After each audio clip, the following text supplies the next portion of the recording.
White people, honestly, one thing me can't understand about we Jamaican. Why we can't kill off one another so? What could I in our blood? Why we can't kill off? Me see the carrier. I believe say a drunk the man drunk and run at the people them place. Only to find out that a shotty man get and run in at the place, yo. This morning after the hill me I come off of. You see it? April 2nd, 2025. But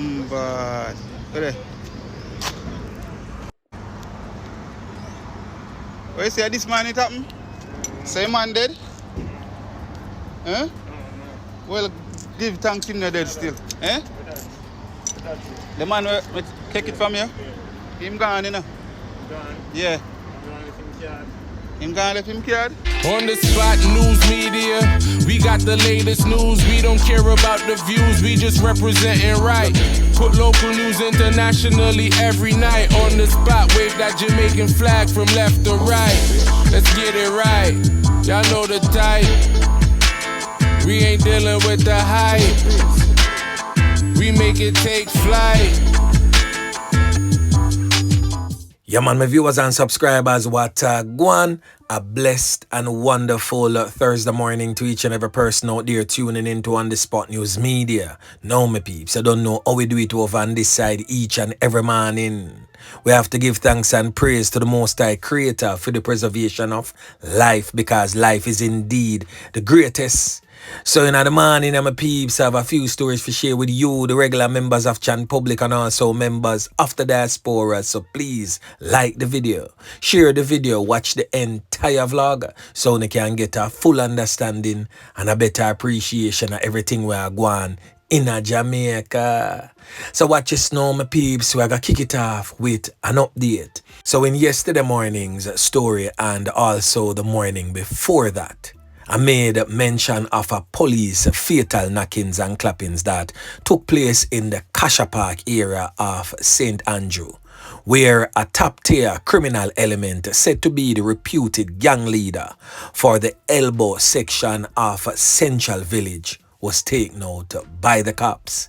It is said that he was driving along Kasha Park Main Road in a silver Probox when he was signaled to stop by the police. It is said that the criminal element did not comply but instead fired can in the direction of the officers, who returned fire, hitting him all over the body. It is said that he crashed as a result of that injury and he lost his life same place on the spot. An illegal firearm was also retrieved from the scene. Now, the criminal element in question is said to be the reputed gang leader for the Elbow faction in Central Village, has since been identified as this criminal element presently on your screen, known as Corey Rowe or Rasta Corey, but his birth name is actually Robin St. Aubin Buchanan. Yeah, man. So the police them definitely are put on some decent spot of work in taking out these top tier reputed criminal elements. But Indicom have a serious problem with that. The Independent Commission of Investigation, Indicom, says that the police fatal knockings and clappings have increased year on year, stating that since 2020, it has reached its highest point in nearly a decade. And that's according to its quarterly report tabled in the House of Representatives on Tuesday. So a total of 189 people lose them 3 pints by the hands of the security forces in 2024. And that is a 22% increase from 2023. So we're going to hear from Siobhan Campbell, a nationwide news reporter, who will be giving a breakdown of what Indicom had tabled. Now listen.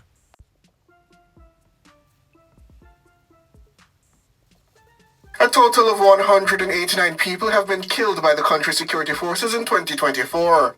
That's a 22% increase from 2023. It's an increase Indicom has labeled as concerning. However, more concerning, according to the oversight body, is the established trend over the last 5 years. Indicom says there's been a year-on-year increase in police fatal shootings. The sum moved from 86 in 2019 to 115 in 2020 and has climbed every year since. According to Indicom, the 2024 fatality figure is a 41% increase over 2022 and equates to a 120% increase since 2019. The vast majority of fatal shootings over the period were attributed to the police, with the military accounting for only 4 in 2024. Further concerning to Indicom is the ratio of people shot and killed versus those injured in police confrontations. The oversight body says the pattern of security force shooting incidents in Jamaica is such that there are always more people killed than injured in reported security force encounters. The ratio between individuals killed and injured has remained relatively constant at approximately 2/3 killed and 1/3 injured. In 2024, over 71% of shooting victims resulted in a fatality. That's also an increase over 2023, where the ratio was 61 to 39%. Indicom says while every police shooting is potentially a fatal event, there is an expectation that in security force shooting incidents, more persons would be wounded and killed. It says where the number of persons killed is greater than those shot and injured, it can be a determinative factor in assessing whether there may be an excessive level of deadly force being deployed. It should be noted that 24 members of the security forces were charged for various offenses by Indicom in 2024. Of that number, only 8 were charged for fatal shootings. Jamaicans for Justice sounded the alarm over the increase in police fatal shootings throughout 2024. However, the JCF has remained somewhat unmoved by the criticism. In a rare statement, Police Commissioner Dr. Kevin Blake issued a forceful response on the matter. I strongly support the view that the number of fatal shootings is too high. However, the call is wrongly directed and should be aiming at those who make the decision to challenge a far more superior force. And so let me encourage the Jamaican for Justice to be more responsible in their public pronouncements, especially when the nation is aware of its members' proven ability to comprehend the most basic and fundamental principles of security. To suggest that fatal shooting numbers can be reduced by anything other than the unwillingness of persons being apprehended to engage in deadly confrontation with members of the security forces is irresponsible, or at best, advocating for us to relent in our pursuit. Now, Indicom, in your report, you stated that only 8 policemen were charged for fatal knockings and clappings. That simply means that you did your investigations in all the other fatalities and saw no problem with it. So why the concern? Points to note, have you ever seen a target, the ones that people train for knock it and clap it pan? You ever see the target with a hand or foot? The target sheet comes with a head and a torso. So a deso man train for plan canina. Yeah, man. So persons who are licensed firearm holders, persons who go to the range because them father might have a strap or them mommy would know this. Police officers, soldiers, security guards would most definitely know this. The police no train for clap can in a boy foot or hand. Them train for plan can at St. Thomas. Me not talk about the parish, but Center MASS that are right in your stomach plate. A descendant train for dash can in. So we expect more people are gonna get can up and lose them 3 points if them come up against the police than those who are injured because a deso them train for plant the can inna. The ones who come out just injured, trust me, the police there lapse for that person they pick up a can anywhere other than in their chest area, center mass. Yeah, man. And on the topic of St. Thomas this time, we have some people where put on a small protest. I say, boy, police operatives in the St. Thomas Police Division want to slap with them boy pitney and them not feel too safe about it. So they are calling on their MP, James Robertson, and also the Prime Minister of Jamaica, Andrew Holness, to intervene. They're also stating that the police them are coming at them house 3 o'clock in the morning with them tall thing and are threatening to blow off the heads of their boys. Now me I go play the little clippings that me get for the people them. We are protest. I say boy the St. Thomas police them I move too hard. But I also have a word for you, the females who protested, the mothers of some of these boys. If you know your son is a criminal element or is associating with criminal elements, do the necessaries. Because me no feel like the police so nothing to worry about. Worry about the enemies of these boys, of these rogues. Because when the enemies them coming, you will not be spared. So I would rather hear say boy police come in pa uno than gunman. Because when the police may have a conscience, the criminal element most definitely won't. Anyways, listen. Who want justice? The police say want to kill off the boy pitney them. So then here say this, and then here say that and tell them so they if you run away. But I come because them are going to kill them. Through a reason we don't know. They want justice. They want to kill off our father, our brother. They want to kill off the whole of boy pitney them through we don't know. So they have gun, them a walk and look gun. Innocent look boy, them young boy them. The whole of them have been left. All of them have been left out of the district. Because the police said they've been left. I'm a gun up. Be a training. Be a training. Police all tell people say them are going to ban them belly and pass to them boy pitney. No, okay, go so we want justice for we pitney. Early morning, them are going to kick out your door, lick down your door. Already, pitney they in the house of here and put gun in your chest. They're too wicked.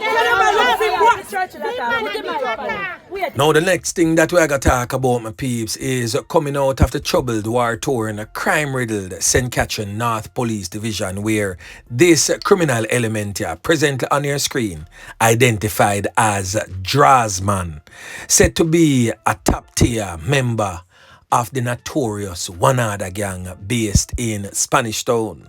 Said to also be the criminal element employed by the St. Catherine Municipal Corporation for collect monies in the market.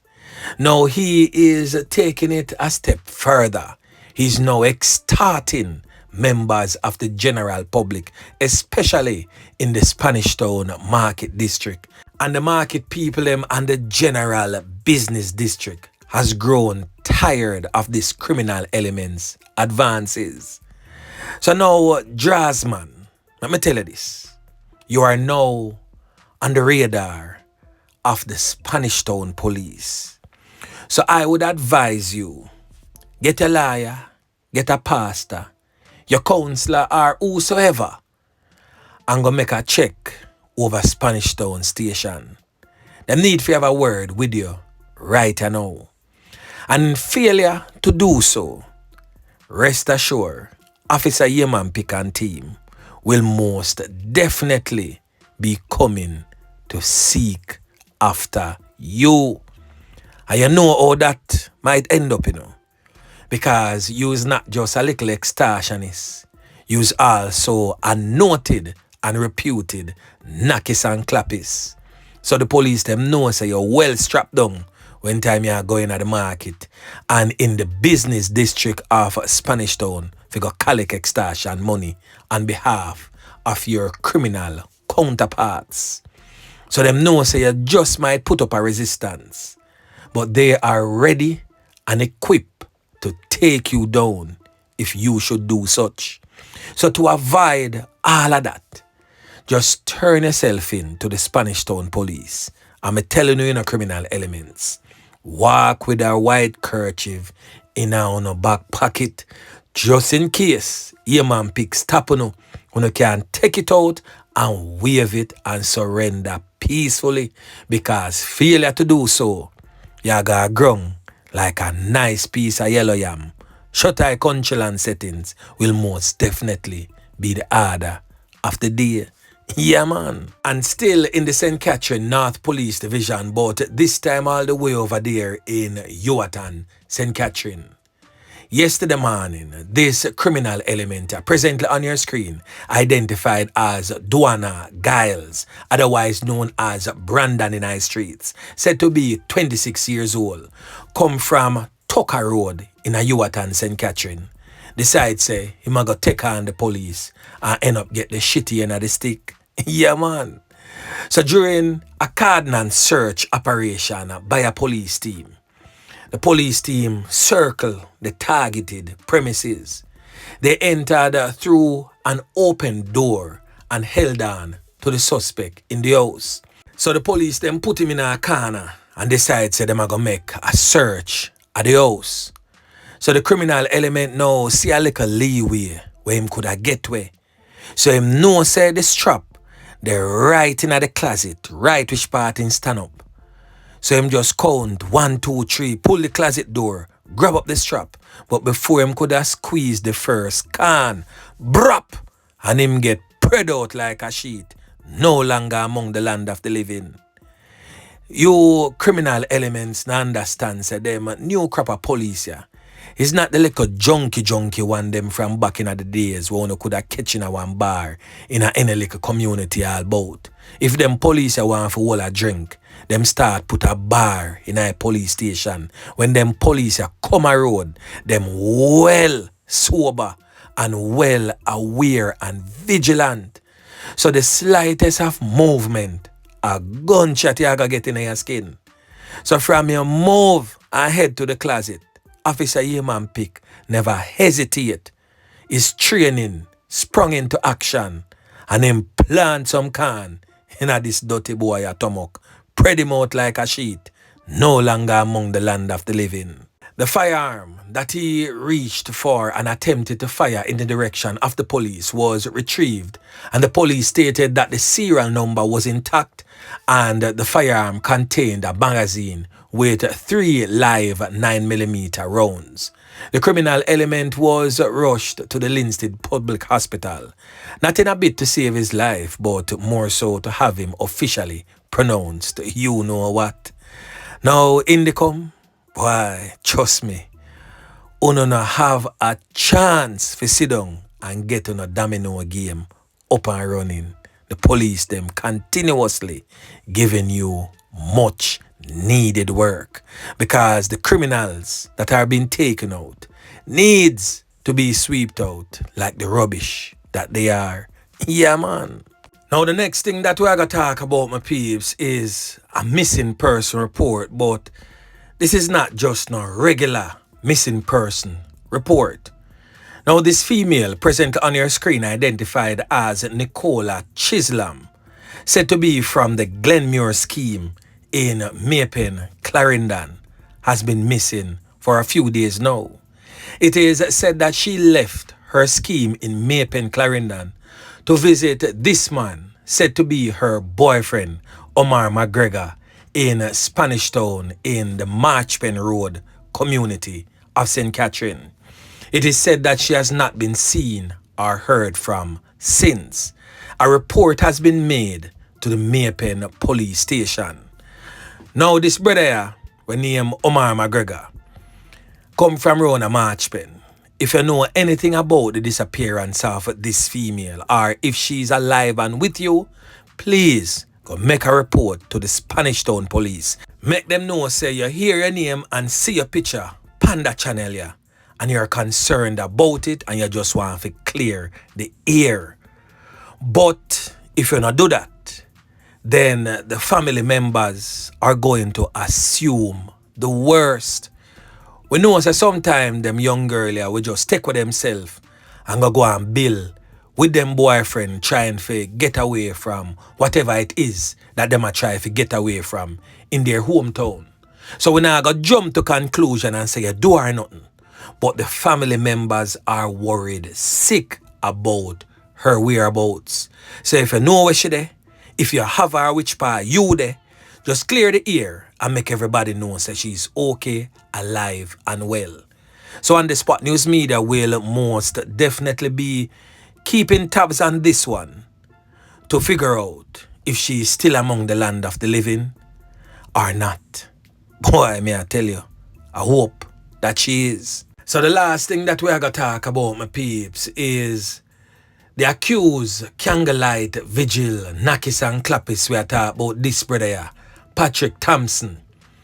He will spend at least another week and a half in jail in the Mandeville police lockup pending the court's ruling on his bail application. So presiding Judge Monique Morrison is expected to rule on April 14th whether Mr. Thompson will be granted bail or not. Now, for those who have forgotten, Mr. Thompson ended up calling up some people in February of this year. As a matter of fact, on Sunday, February 23rd of this year, him calling up some people, and it is said that 2 females end up lose them 3 pints. The females have since been identified as 42-year-old Stacey Ann Mulgrave and 46-year-old Anne-Marie Hansen. They were pronounced you know what, and others admitted for treatment. So for those who may have forgotten, reports reaching on the Spot News Media would suggest that Mr. Thompson was at a candlelight vigil when sometime around 12 a.m. he and another man got into an argument over a motor vehicle accident. The argument escalated, causing a crowd to gather. It is alleged that Thompson, a licensed firearm holder, opened gunfire at the crowd, hitting multiple individuals. It is stated that Mr. Thompson was ganged by the large crowd, hence the reason why he pulled his licensed firearm in defense of his own life. Now we are going to hear from his lawyer, Peter Champagne, as he weighs in on his bail application. Now listen. Mr. Champagne, what happened in court today? Well, as you observed and heard, the application for bail was made, and we now await the decision of the judge. You mentioned that of 13 video clips or attachments that you received electronically last evening, that one of them was not playable or viewable. Could you just explain on that point and what you were saying in court about coincidentally how that appeared to be? One has to be mindful at this particular stage because the matter is before the court, not to say too much. But suffice it to say that the clip that we believe would have been most useful for transparency purposes and the direction of this case, unfortunately, we're not able to capture that. So anyway, my peeps, remember to like, share, subscribe to the channel. Stay tuned to On The Spot News Media as I continue to bring you fresh news and updates in subsequent newscast. On The Spot News Media. Yeah, man.